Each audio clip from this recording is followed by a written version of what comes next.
In a moment, we'll talk to a former Baltimore police officer who wants to legalize street drugs and end the war on drugs. But first, some background. Launched in the early 1970s, the war on drugs is the nation's longest, most expensive battle. 40 years and hundreds of billions of dollars spent and millions of lives destroyed. It continues even though most experts say it can't and will never be won. And though whites are more likely to use or sell narcotics, African Americans, and black men in particular, have become the war's primary casualties. Federal government stats show African Americans make up 14% of regular drug users, but are about 37% of those arrested for drug crimes. From 1980 to 2007, the height of the crackdown, 25.4 million adults were charged with possession or use of illegal narcotics. 8.5 million of those were African American, nearly 3 times the percentage of blacks in the general population. Of the nearly 1 million African Americans behind bars, about 2/3 are there for nonviolent drug offenses, even though whites are more likely than blacks to use illegal drugs. President Barack Obama and drug czar Judith Browne have made tentative steps away from the drug war. In 2010, President Obama signed a law reducing disproportionately tough sentences for crack cocaine. But that went from 100 to 1 to 18 to 1. And Kurlikowski has pushed treatment for drug offenders instead of incarceration. Yet the number of black men behind bars continues to spiral as the war grinds on, keeping men out of college, out of the workforce, and out of their homes. Over the last 20 years, studies show about 1 out of every 10 black children has had a father in a prison cell.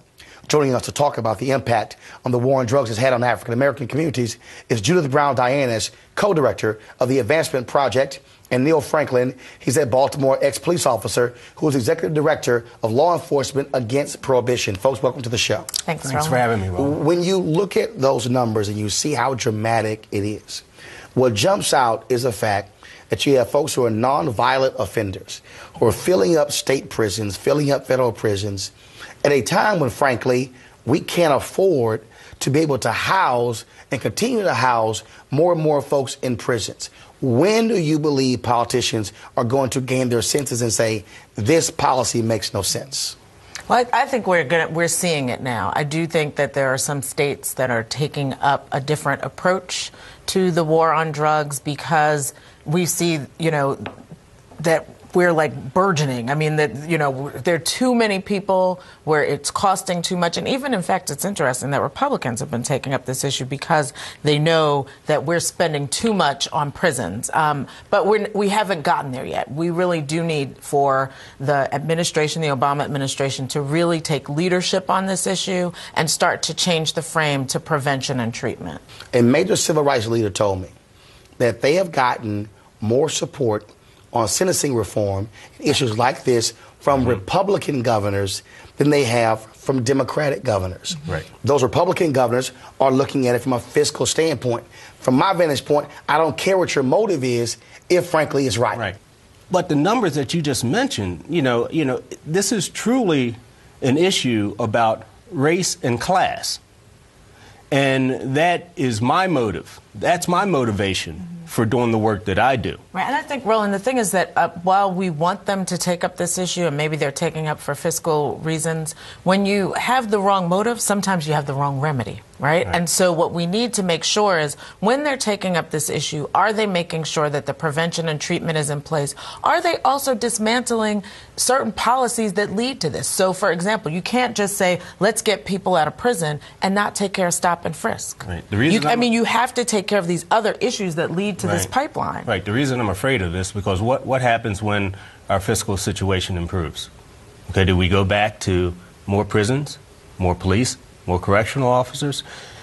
And, so we have to dismantle the systems that are in place for putting so many people in prison in the first place. And that, number one, is a drug war. And we talk about that.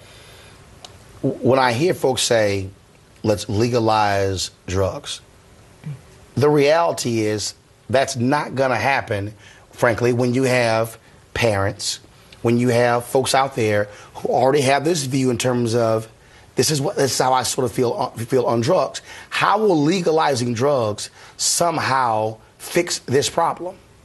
Well, I mean, just go back to the 1920s with alcohol prohibition. That was the other time in our nation's history when homicides were literally through the roof.